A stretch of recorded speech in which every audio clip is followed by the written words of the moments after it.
I think we have Teisha Powell joining us now.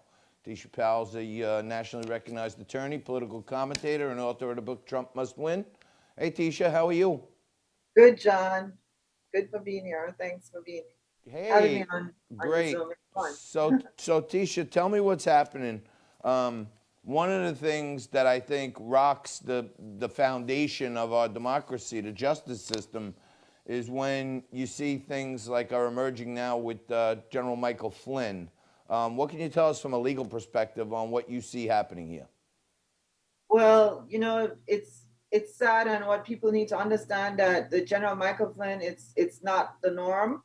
What happened is that General Michael Flynn was like forced into making a false confession, and this is not the way that the legal system works. So I want people to still have confidence and faith in the legal system, and cases like this are troubling, but people need to understand that what was behind this was corruption and political motivations to hurt President Trump. It was under President Obama and Vice President Joe Biden doing. It's my understanding after reading all these documents that somehow, you know, I guess President Trump, President Obama at the time, and Vice President Biden, they wanted Trump out. They didn't want Yeah, Trump to be it president. sure looks that way, Tisha. Now, I want to shift gears a little bit with you. Uh, it seems like, the left wing media is starting to ask Joe Biden some questions about the Tara Reade story. I know you've been watching this thing closely, but now they're suggesting that the DNC does an independent investigation into Joe Biden. You know, that's like, doesn't sound very independent to me. No, let me explain what the DNC is, the Democratic National Committee. So they are responsible for getting every single Democrat elected, including Joe Biden. So the liberal media, which the New York Times, wrote this editorial piece, which makes me wonder if it's become like a mental institution at the New York Times. But they're calling for the DNC to investigate Joe Biden.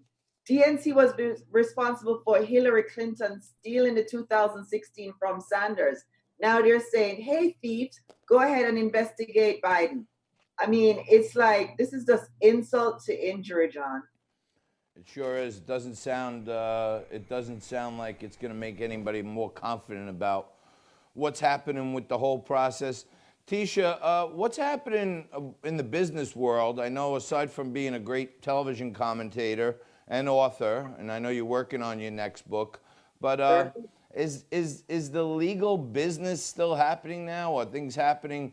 Like, are closings happening? Are court cases moving forward?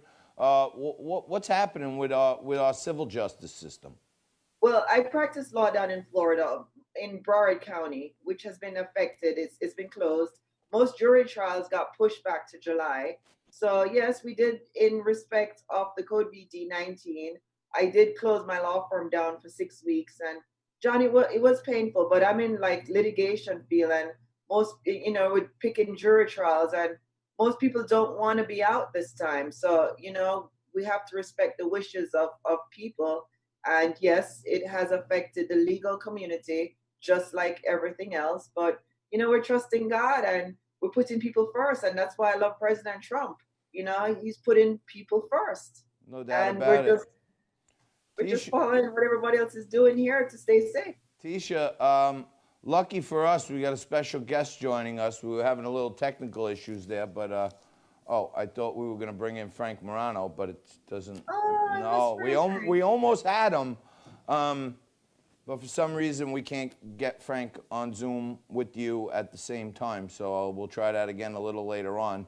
Um, but when you're, I heard, I was speaking to another attorney earlier last week who told me that he had some motions before a judge and they did it via Zoom.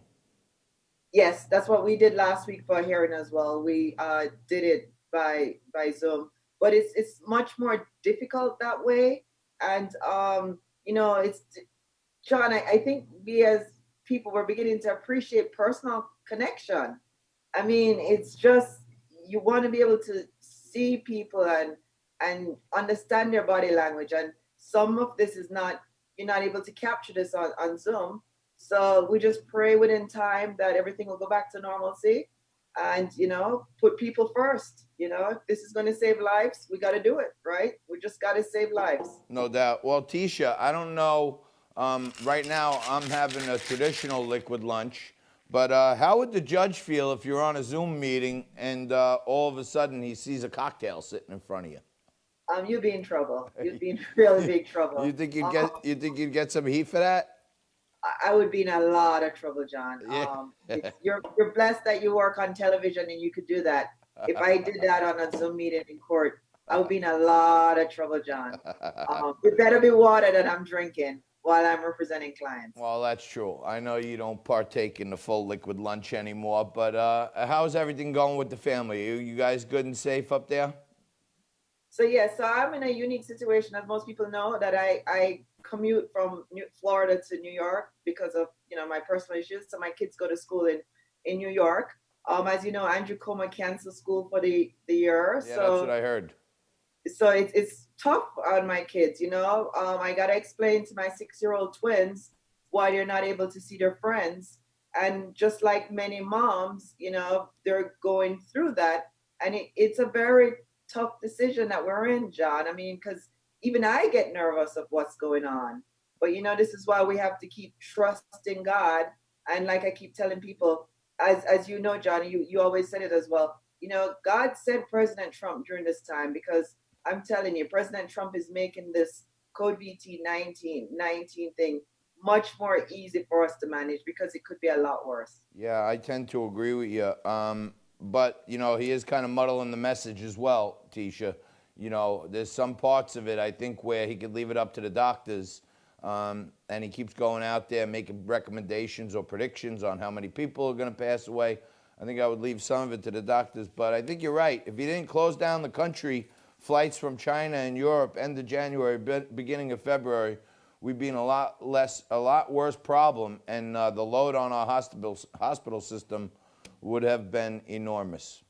That's true, John. So we have a lot to be grateful for. I tell people every day, wake up and be thankful. Yes, we've lost paychecks, but we have our life. So you can't lose your life. It's like you're better off losing your paycheck than losing your life. So we just need to hang in and have faith that we'll be able to make the money back. Maybe not this year, but maybe next year. Okay.